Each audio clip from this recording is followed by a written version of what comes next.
Ah, good day. It's one of those days where I feel sick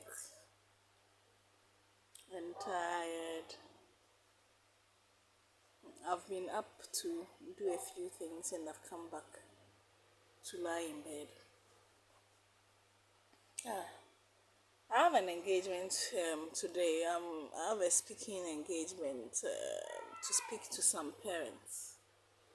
I'm wondering how I'll be able to make it because how I'm feeling. Yeah. It's not just like my normal routine that's making. I think I am not too well. I need to get some medication or go to the hospital or something.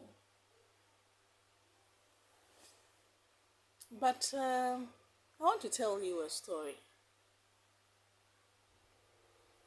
One day, I had just moved out of the house.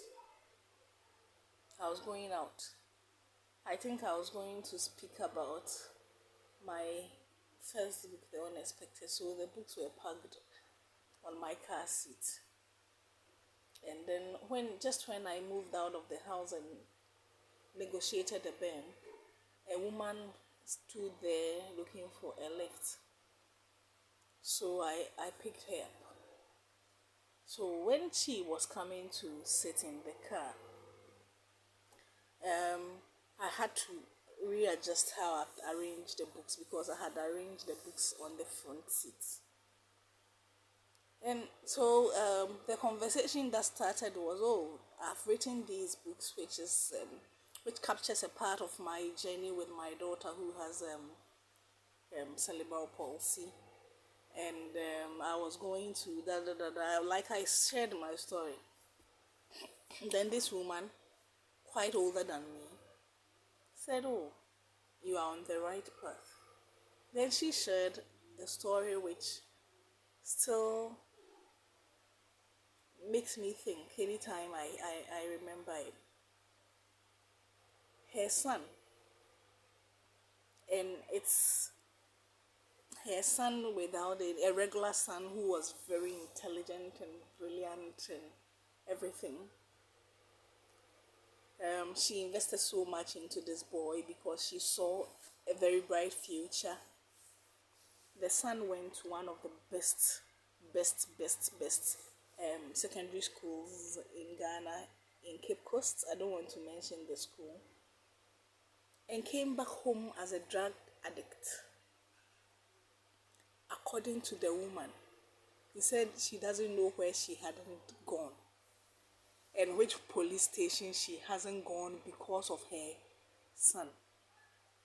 So she'll be home, then they'll call her, oh, your son has done this, has stolen that. She'll go to the police station and go and beg. She sometimes had to borrow money to pay and release his son out of police custody.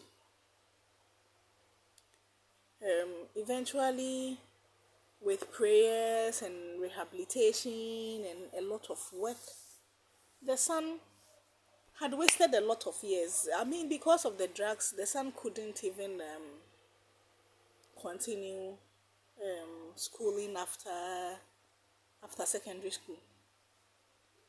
So, just when the son was recovering and getting sober and whatever, the son fell sick, and this is an adult son I'm talking about, and unfortunately the son died.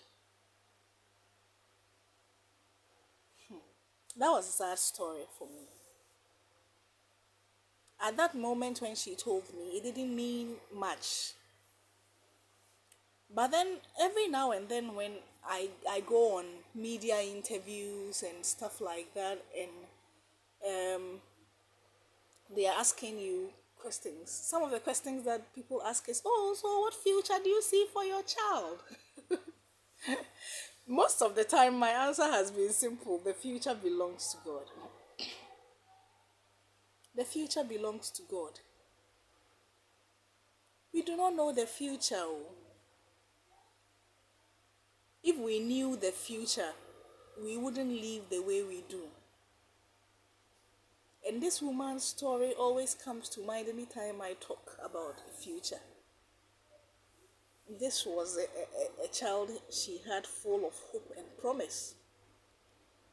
And the child didn't get disabled or something, but the child was lost to drugs and eventually died.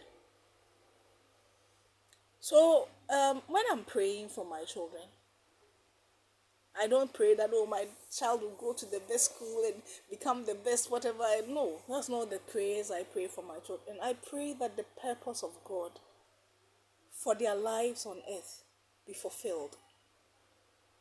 It is only when you have lived to fulfill your purpose